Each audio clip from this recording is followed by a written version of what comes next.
উপদেষ্টা নিউ ইয়র্কে একটা সাক্ষাৎকার দিয়েছেন একজন প্রখ্যাত সাংবাদিক মেহেদী হাসান সাক্ষাৎকার নিয়েছেন। তাতে এটা প্রশ্নের উত্তরে তিনি বলেছেন যে আওয়ামী লীগকে এখন ফর দি টাইম বিং কার্যক্রম নিষিদ্ধ করা আছে আইনের মাধ্যমে। এটাকে একটু ইন্টারপ্রিটেশনটা এইভাবে দিয়েছে কিছু কিছু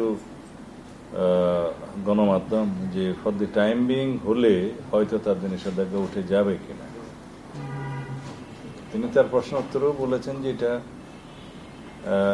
এখনো পর্যন্ত নিষিদ্ধ আছে, তার মানে তারা নির্বাচন করতে পারবে এবং তাদের রেজিস্ট্রেশন ইলেকশন কমিশন সাসপেন্ডেড করেছে। এই বিষয়গুলো আমরা অনেকদিন আগে আমাদের ইন্টারপ্রিটেশন দিয়েছিলাম।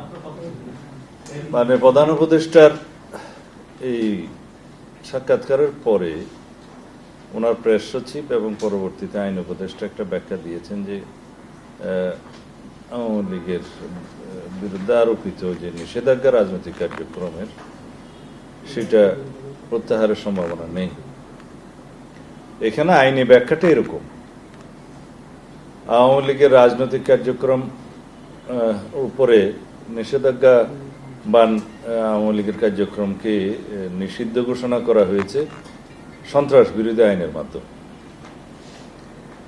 এবং আওয়ামী লীগের যে রেজিস্ট্রেশন ইলেকশন কমিশনের সাথে আছে সেটা সাসপেন্ডেড করা হয়েছে ইলেকশন কমিশন থেকে। সেটা কি আইনের ভিত্তিতে করা হয়েছে সেই ব্যাখ্যা ইলেকশন কমিশন দিবেন। আর আওয়ামী লীগকে রাজনৈতিক দল হিসাবে বিচারের আওতায় নিয়ে আসার জন্য আমাদের দাবি ছিল সর্বাগ্রে। আমরা এই বছরের জানুয়ারি ফেব্রুয়ারি মাসে অফিসিয়ালি সেটা দাবি করেছি। আমরা লিখিত আমাদের পত্র দিয়েছি প্রধান উপদেষ্টার কাছে যে রাজনৈতিক দল হিসেবে আওয়ামী লীগকে বিচারের আওতায় নিয়ে আসতে হবে।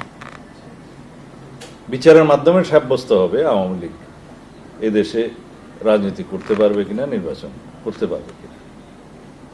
নির্বাহী আদেশের মধ্য দিয়ে কোনো রাজনৈতিক দলের নিবন্ধন বাতিল হওয়া বা কার্যক্রম বাতিল হওয়া বা রাজনৈতিক দলকে নিষিদ্ধ ঘোষণা করা আমরা আমাদের দলের পক্ষ থেকে নীতিগতভাবে আমরা কখনোই একমত নই। যা কিছুই হবে বিচারিক প্রক্রিয়ার মধ্য দিয়ে, আইনগত প্রক্রিয়ার মধ্য দিয়েই হতে হবে। আমরাই প্রথম আইন সংশোধনের জন্য আহ্বান জানিয়েছিলাম। আইসিটি অ্যাক্ট, যেটা মানবতা বিরোধী অপরাধের যে আদালত, ইন্টারন্যাশনাল ক্রাইম ট্রাইব্যুনালের যে আইন, সেই আইনে পরিবর্তন নিয়ে এসে সেই আইনেই আওয়ামী লীগের বিরুদ্ধে গণহত্যা এবং মানবতা বিরোধী অপরাধের জন্য রাজনৈতিক দল হিসেবে আমরা বিচার দাবি করেছি। আমার জানা মতো এখনো পর্যন্ত সরকার সেই আইনে কোনো মামলা দায়ের করেনি আওয়ামী লীগকে রাজনৈতিক দল হিসাবে বিচারের জন্য। আইনটা পরিবর্তন হয়েছে আমাদের দাবির প্রেক্ষিতে, সেটা আপনারা জানেন।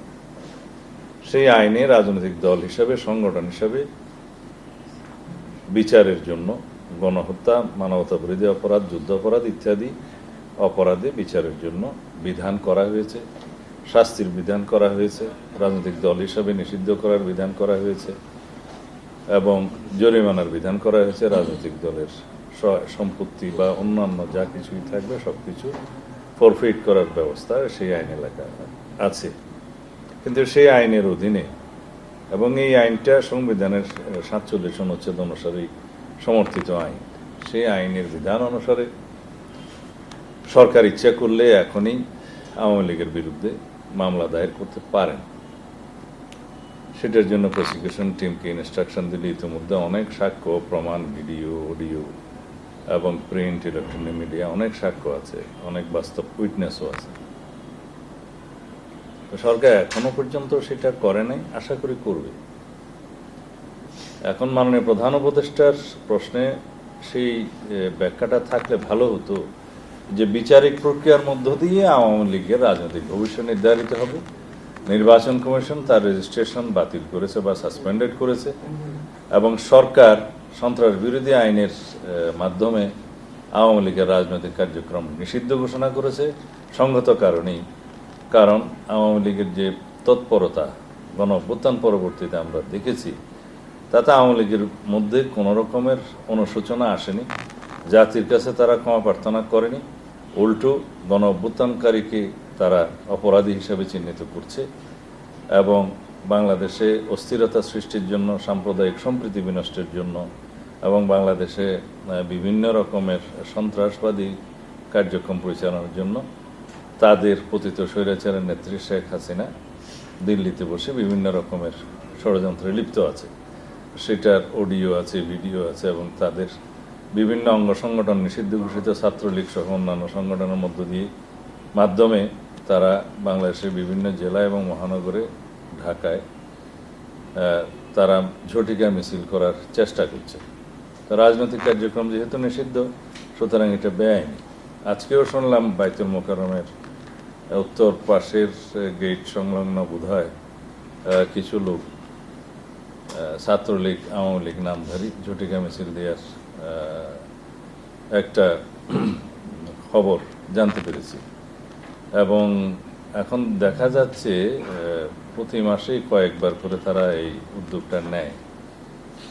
তাতে করে জনমনে যে শঙ্কা আছে যে আওয়ামী লীগ দেশে সন্ত্রাসবাদী কার্যক্রম পরিচালনা করতে পারে, সেটা আমাদের কাছে মনে হচ্ছে এটা সত্যি এবং সেই কার্যক্রম হয়তো তারা আরও ভবিষ্যতে বৃদ্ধি করতে পারে।